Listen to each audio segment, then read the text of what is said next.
about this. You sit down at your PC and log into your email account to check your messages. You are supposed to be receiving a message from a friend in regards to breast cancer.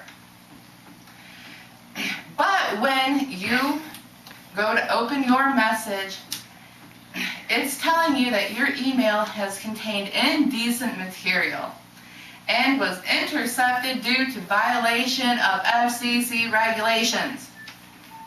So you try to get a hold of your friend to find out that she had been arrested and can face up to 2 years in prison and up to $10,000 in fines. This message sent to you had the word breast in it, which is considered indecent by FCC standards and is not allowed to be used on the internet. Because of this, your friend can now face criminal charges. Does this sound ridiculous to you? Even a bit frightening, these things can become a reality and are very possible in the near future. When President Clinton signed the Exxon Bill in 1996, which was a part of the Communications Decency Act, which is a law that makes this into a reality, this law came into effect to allow our government to pick and choose what we view and what we hear and what we see. At any time and at any cost. Under this ruling, the CDA uses the 7 dirty words along with anything that our government feels is indecent or explicit and can and will be banned from the internet. However, the CDA cannot enforce these laws until every appeal that was made against it, such as organizations such as the CIEC and the CDT, are considered resolved.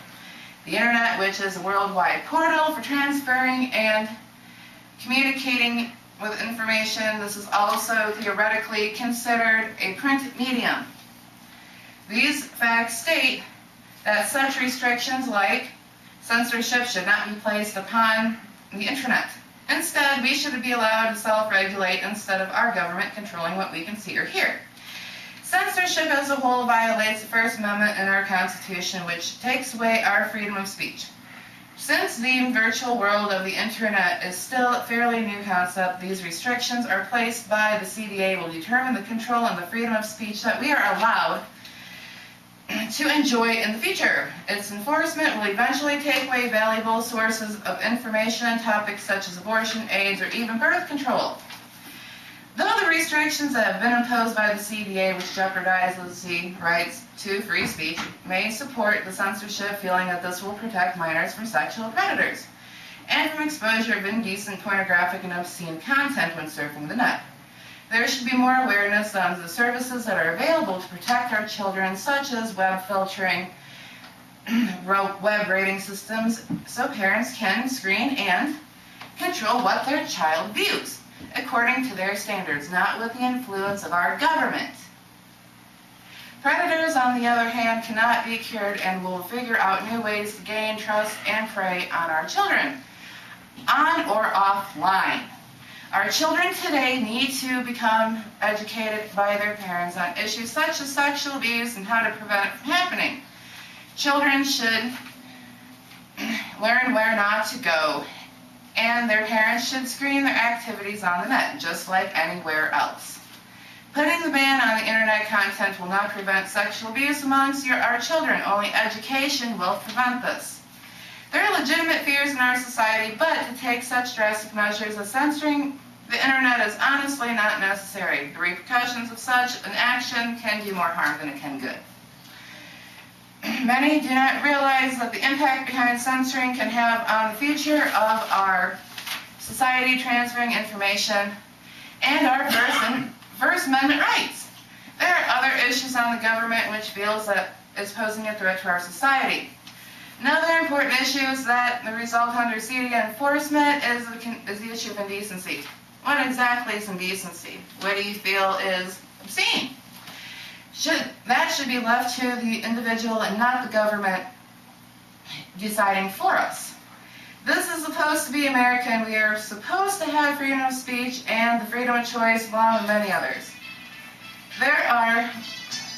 These are our rights and not our privileges that can be taken away from the government. We have the right to choose what is considered indecent and what isn't. What each of us considers indecent is by should not be controlled by the government office. There is a webpage that states parents should take responsibility for the actions of their children. and not putting the blame on Hollywood, magazines, television, and the internet, or anyone else that they decide to put the blame to. This will teach our children to be more responsible and to make their own decisions on their own. Parents are responsible for showing them how to take that responsibility and not our government, taking it away the ability to do so. You're wondering why this is so important to keep our First Amendment in regards to the internet. What makes it so different from printed material?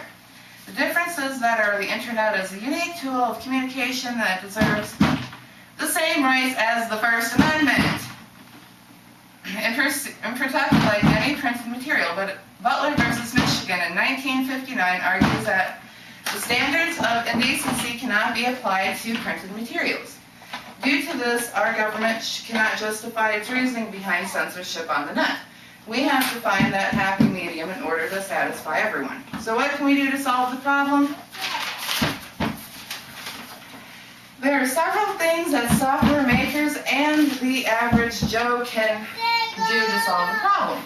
Our software companies, such as Netscape, can build in parental controls on their browsers. Parents can teach their children how to use the internet safely. Also, there are sites such as SafeSurf, which rank the materials on each website, and parents can choose what is appropriate for their children and what isn't. Also, you can post links to spread the word on how our government is taking away our varied freedoms of speech on the internet. These are not only plausible solutions, but they satisfy both sides of the problem. This is successful without the need of any interface from neither our government nor taking away our freedom of speech. These are the solutions that we can all live with. Without our First Amendment rights, we are at a loss with a wealth of information, which is easily accessed by a click of a mouse. If we educate ourselves on this issue, we can find agreeable solutions that not only will satisfy and protect our children, but we are able to preserve our freedom of speech, which we hold valuable. This will appeal to both sides, and everyone will follow suit on those logical solutions. I'm through.